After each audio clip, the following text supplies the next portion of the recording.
Hello and happy Sunday.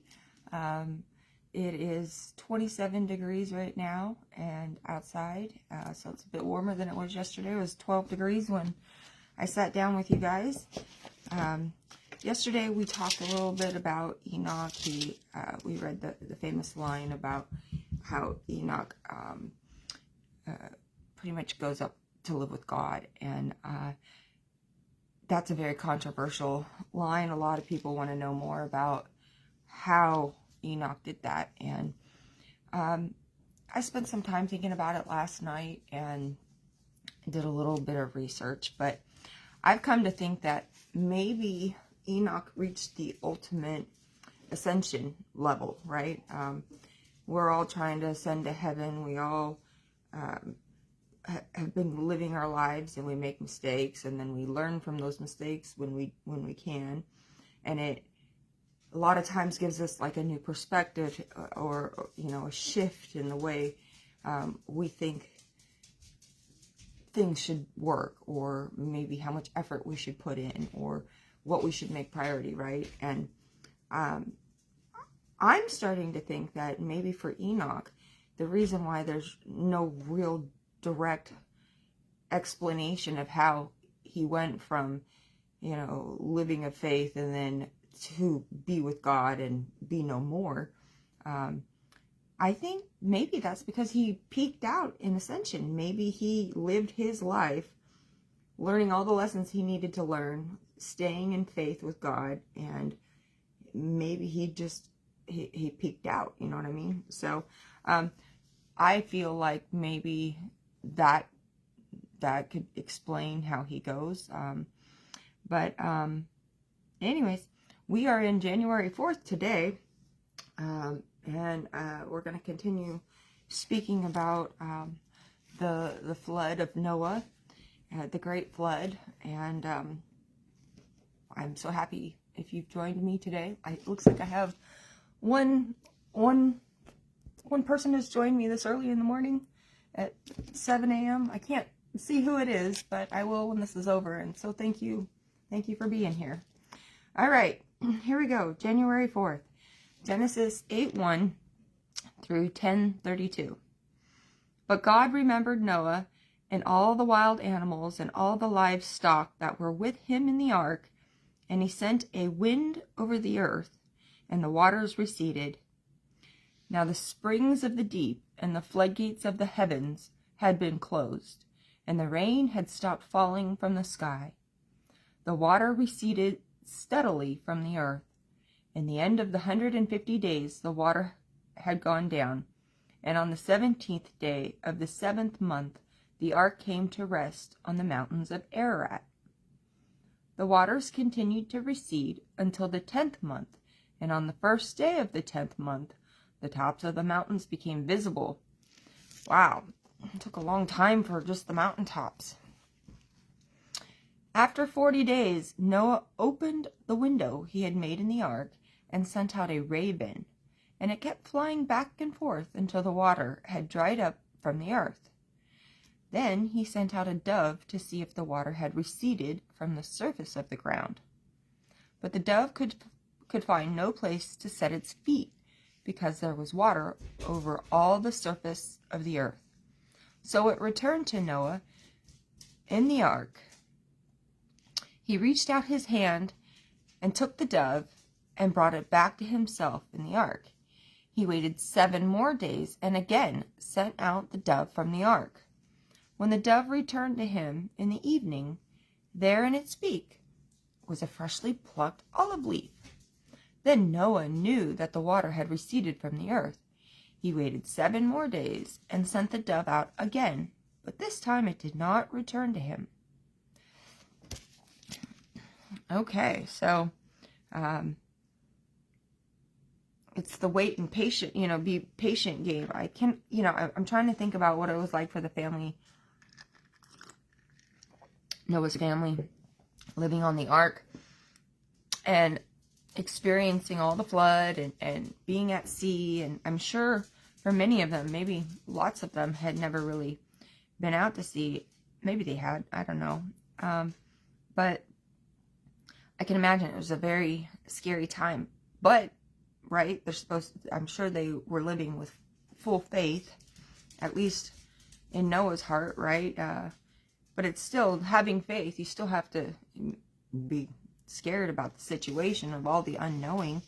And then once the waters and all that stop, that must have been a great relief.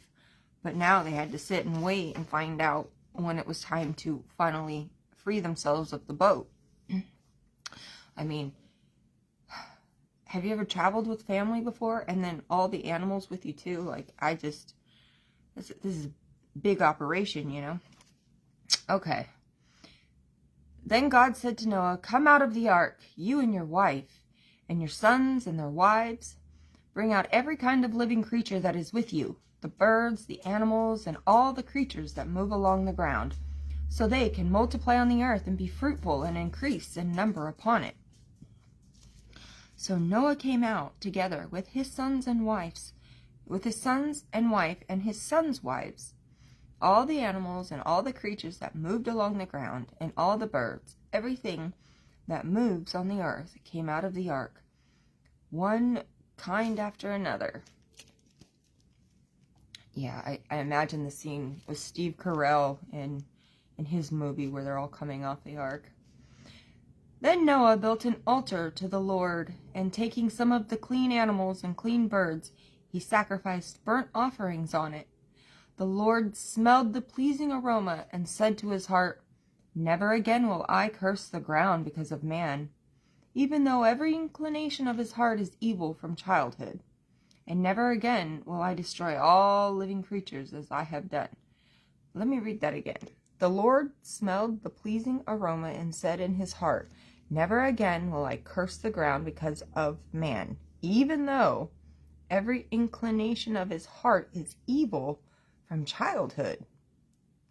I've missed that line before. Even though every inclination of his heart is evil from childhood. What does that mean? Are we all born evil? What is your take on that? And never again will I destroy all living creatures as I have done. All right, let me say which verses. So this is Genesis 20:21. I'm sorry. Genesis 8:21.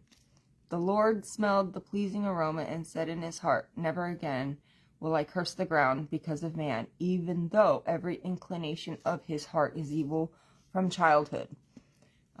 If you're able to elaborate on that for me, please do so.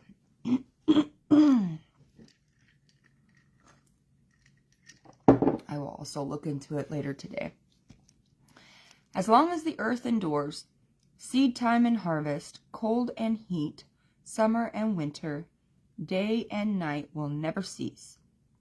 Then God blessed Noah and his sons, saying to them, "Be fruitful and increase in number and fill the earth. The fear and dread of you will fall upon all the beasts of the earth and all the birds of the air, upon every creature that moves along the ground, and upon all the fish of the sea. They are given into your hands.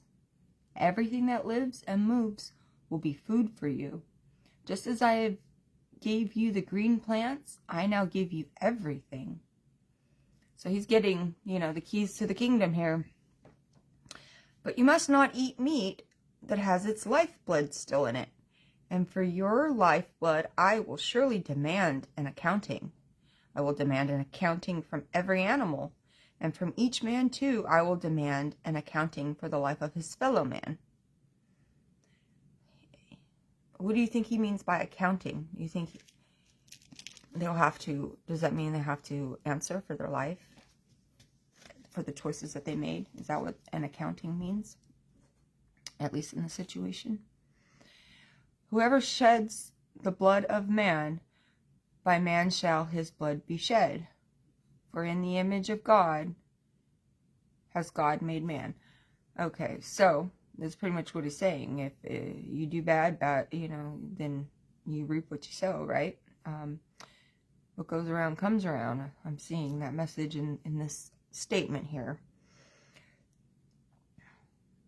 For in the image of God has God made man. So is he saying that, if you're hurting somebody, if you kill somebody, you're killing a part of God. And so that part of you has to be punished. Maybe. Excuse me, I've got allergies today. Just woke up feeling really stuffy. As for you, be fruitful and increase in number, multiply on the earth and increase upon it. Then God said to Noah and to his sons with him, I now establish my covenant with you and with the descendants after you, and with every living creature that was with you, the birds, the livestock, and all the wild animals, all those that came out of the ark with you, every living creature on the earth. I establish my covenant with you. Never again will all of life be cut off by the waters of a flood.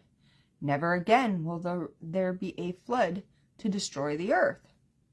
So there's God's promise. And God said, this is the sign of the covenant I am making between me and you and every living creature with you, a covenant for all generations to come. I have set my rainbow in the clouds, and it will be the sign of the covenant between me and the earth. Whenever I bring clouds over the earth, and the rainbow appears in the clouds, I will remember my covenant between me and you, and all living creatures of every kind. Never again will the waters become a flood to destroy all life.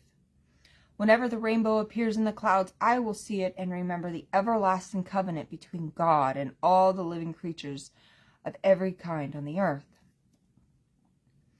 So God said to Noah, this is the sign of the covenant I have established between me and all life on the earth.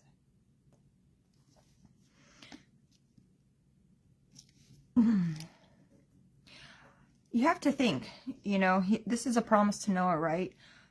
As a creator, he was very disappointed with his first round of humans, right? And so, that's kind of gotta be weird to be like, man, these people that I made, they're not doing and acting the way I expected them to make. I gotta take them all out. So maybe in a way, this rainbow, now that they're starting over, maybe this rainbow, I'm sure he had to have some remorse about it, right? Some sadness, some, if he has feelings, anything similar to us, I'm sure he had to be sad that he had to wipe them away. And maybe this rainbow is a symbol too of a fresh start for him. Obviously he says he'll remember the covenant, but I'm sure it's also like a symbol to him of, man, that first round was really, really hard to deal with. And I'm going to make sure this round of people do better. So while we look at it as his promise, I'm sure God himself, all-knowing, had to feel some type of weight from all of it. From the devastation of everything, starting all over again, right? Everybody feels some form of devastation and turmoil every time they have to start over.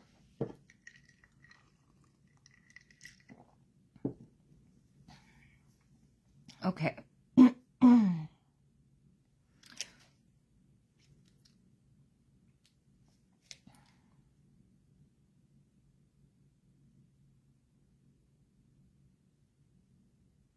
So God said to Noah, this is the sign of the covenant I have established between me and all life on the earth. The sons of Noah who came out of the ark were Shem, Ham, and I'm going to screw this up again. Japheth. I say Japheth because it's PH. I don't Japheth. Ham was the father of Canaan. These were the three sons of Noah, and from them came the people who were scattered over the earth. So, from Noah's three sons, that's where humanity came from. Noah, a man of the soil, hey, much like me, proceeded to plant a vineyard. When he drank some of its wine, he became drunk and lay uncovered inside his tent. Ham, the father of Canaan, saw his father's nakedness and told his two brothers outside. But Shem and Japheth took a garment and laid it across their shoulders. And they walked backward and covered their father's nakedness. Their faces were turned the other way so that they would not see their father's nakedness. Extreme modesty and respect. When Noah awoke from his wine and found out what his youngest son had done to him, he said, "Cursed be Canaan, the lowest of slaves, while he be to his brothers." He also said, "Blessed be the Lord, the God of Shem. May Canaan be the slave of Shem. May God extend the territory of Japheth. May Japheth live in the tents of Shem, and may Canaan be his slave." Wow. Well, you don't disrespect Noah, that's for sure. Can you imagine this day and age? Think about how kids treat their parents. It's a far, far, far, far leap from the expectations of the parents in these Bible times. After the flood, Noah lived 350 years. Altogether, Noah lived 950 years, and then he died. You know, I'm going back to this whole story about Noah and his sons.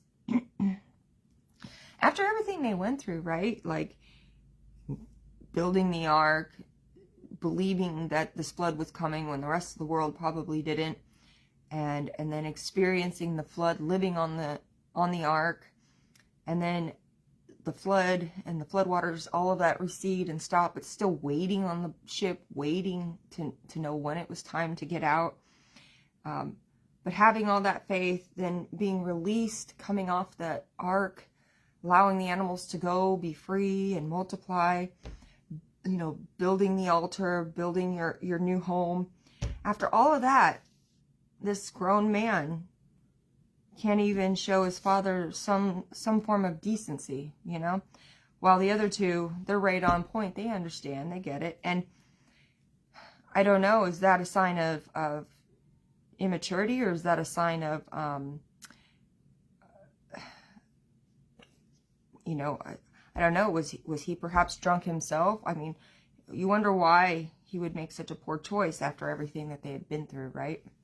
So, okay, so now moving on. This is the account of Shem, Ham, and Japheth, Noah's sons, who them. Oops, nope, I went backwards.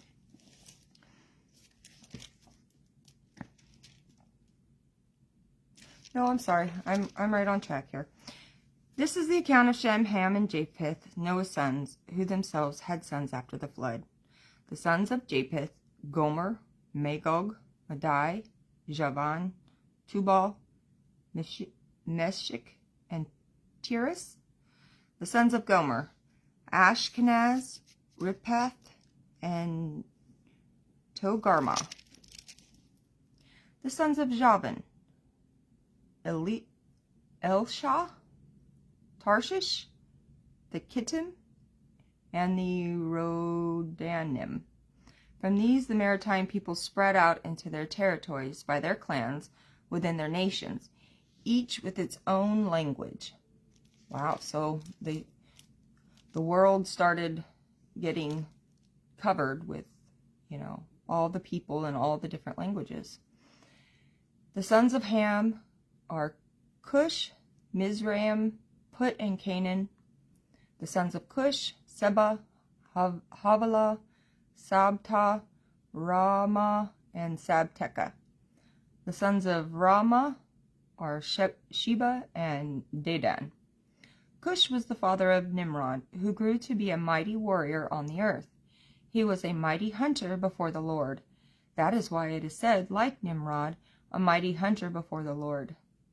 The first centers of his kingdom were Babylon, Erech, Akkad, and Calneh in Shinar. From that land he went to Assyria, where he built Nineveh, Rehoboth, Ir, Kalha, and Rezin, which is between Nineveh and Calah, that is the great city. Mizraim was the father of the Ludites, Anamites, Lehabites, Naphtalites, Pathrusites, Casluhites, from whom the Philistines came, and Caphotorites. Canaan was the father of Sidon, his firstborn, and of the Hittites, Jebusites, Amorites, Girgashites, Hivites, Archites, Sinites, Arvadites, Zemarites, and Hamathites. Wow. Whew. Later the Canaanite clans scattered, and the borders of Canaan reached from Sidon toward Gerar as far as Gaza, and then toward Sodom, Gomorrah, Admah, Seboim, as far as Lasha. These are the sons of Ham by their clans and languages in their territories and nations. Sons were also born to Shem, whose older brother was Japheth. Shem was the ancestor of all the sons of Eber. The sons of Shem: Elam, Ashur, Arphaxad, Lud, and Aram. I am sorry I'm butchering these. We're getting through. The sons of Aram: Uz, Hul, Gether, and Meshech. Arphaxad was the father of Shelah, and Shelah was the father of Eber. The two sons were born to Eber. One was named Peleg, because in this time the earth was divided. His brother was named Joktan. Joktan, the father of Almodad, Sheleph, Hazarmarvith, Jerah, Hadaram, Uzal, Diklah, Obal, Abimael, Sheba, Ophir, Havilah, and Jobab. All these were sons of Joktan. The region where they lived stretched from Mesha toward Sephar in the eastern hill country. These are the sons of Shem by their clans and languages in their territories and nations. These are the clans of Noah's sons according to their lines of descent within their nations, from these nations spread out over the earth after the flood. Ooh, I'm so sorry about how I butchered those names. It's not my favorite part of reading the Bible, but we got through that one. We have a understanding of the Noah's lineage now. Okay, so for the New Testament, we're going to read Matthew 4:12 through 25. If you're following in your Bible, Matthew 4:12 through 25. When Jesus heard that John had been put in prison, he returned to Galilee. Leaving Nazareth, he went and lived in Capernaum, which was by the lake in the area of Zebulun and Naphtali, to fulfill what was said through the prophet Isaiah, land of Zebulun and land of Naphtali, the way to the sea along the Jordan, Galilee of the Gentiles. The people living in the darkness have seen a great light. On those living in the land of the shadow of death, a light has dawned. From that time on, Jesus began to preach, "Repent, for the kingdom of heaven is near." As Jesus was walking beside the Sea of Galilee, he saw two brothers, Simon, called Peter, and his brother Andrew. As Jesus was walking beside the Sea of Galilee, he saw two brothers, Simon, called Peter, and his brother Andrew. Okay. They were casting a net to the lake, for they were fishermen. "Come, follow me," Jesus said, "and I will make you fishers of men." At once they left their nets and followed him. Going on from there, he saw two other brothers, James, son of Zebedee, and his brother John. They were in a boat with their father Zebedee, preparing their nets. Jesus called to them, and immediately they left the boat and their father and followed him. Jesus went throughout Galilee, teaching in their synagogues, preaching the good news of the kingdom, and healing every disease and sickness among the people. News about him spread all over Syria, and people brought to him all who were ill with various diseases, those suffering severe pain, the demon-possessed, those having seizures, and the paralyzed, and he healed them. Large crowds from Galilee, the Decapolis, Jerusalem, Judea, and the region across the Jordan followed him. So it must have been extremely powerful at that time to know that there was actually someone out there healing, and people are recovering. And I can imagine the flocks that are coming to him. I would like you to think about this day and age. What if Jesus showed up this day and age and started healing people, and people started to flock to them? Do you think he would be received well? I think he would in the beginning, but I think that people would ultimately start degrading him and looking for ulterior motives. And I think our media would probably ostracize him. I think there'd be all these, the conspiracy theorists. Not that I definitely think that there's conspiracies in the world. I'm not anti-conspiracy theorist, but I'm saying a lot of those people that run with stuff might totally take this the wrong way and call them a scam or this, that, the other. All the powers that be of all the countries, the rulers, they might see it as a threat and, hold slander campaigns. So I wonder if any of that was going on during that time, right? Like, the rulers. I'm sure, we're going to keep reading the Bible and such, but obviously we know what happens to Jesus. But I think very much the similar would play out here. There would be a lot of people that would flock to seek his help, and then there would be a lot of people that would feel threatened by what he's doing, and they probably would, same thing would happen all over again, sadly. But maybe not. Maybe we have enough good people in the world now that somebody would protect him. Anyways, getting off on tangents like I do. All right.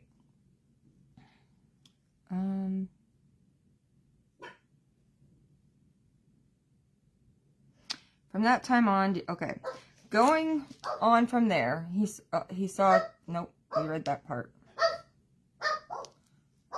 Hold on just a minute.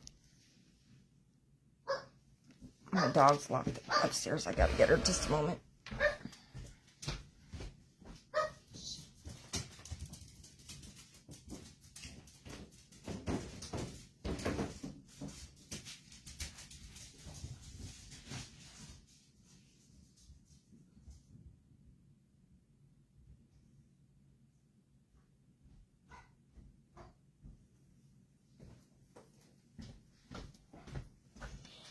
Okay, I do apologize for that. I don't have just kids in the house. They're sleeping, but the animals are out and about. Now, okay, so Jesus has now taken 4 people with him, and he tells them that he's going to make them fishers of men.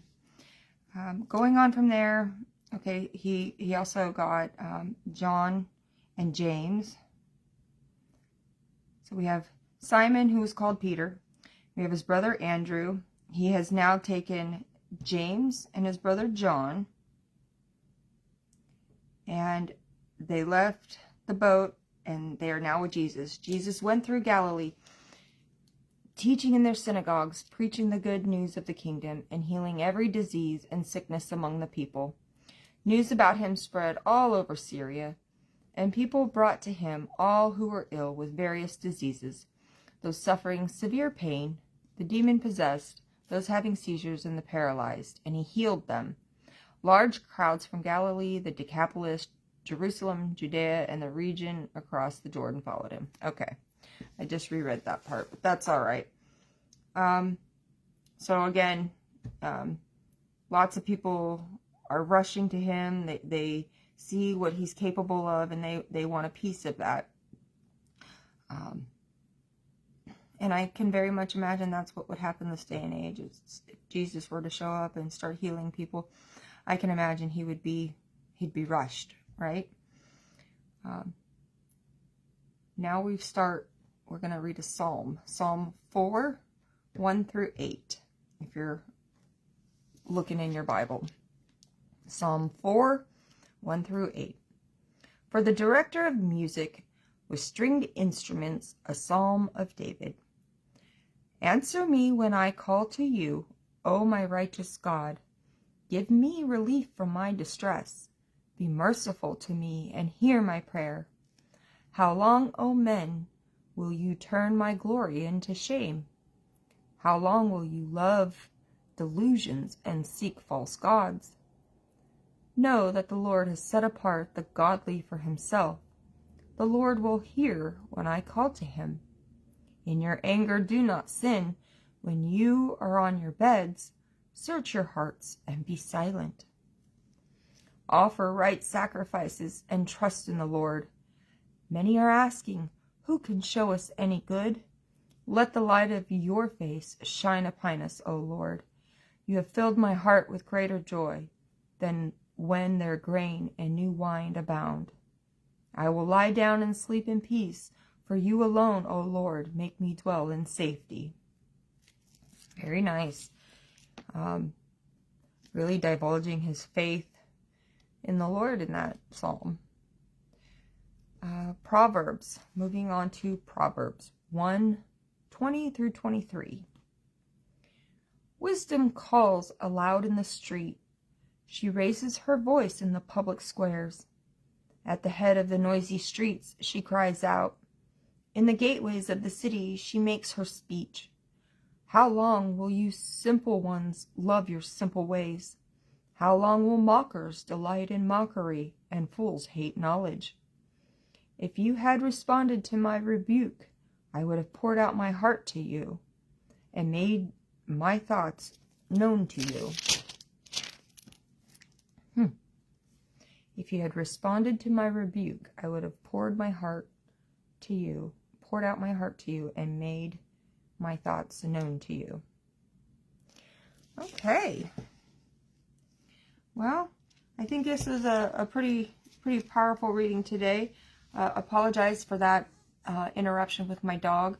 Maybe if you end up watching this later in the day on the video, you can just fast forward through there. But I think today was a nice reading.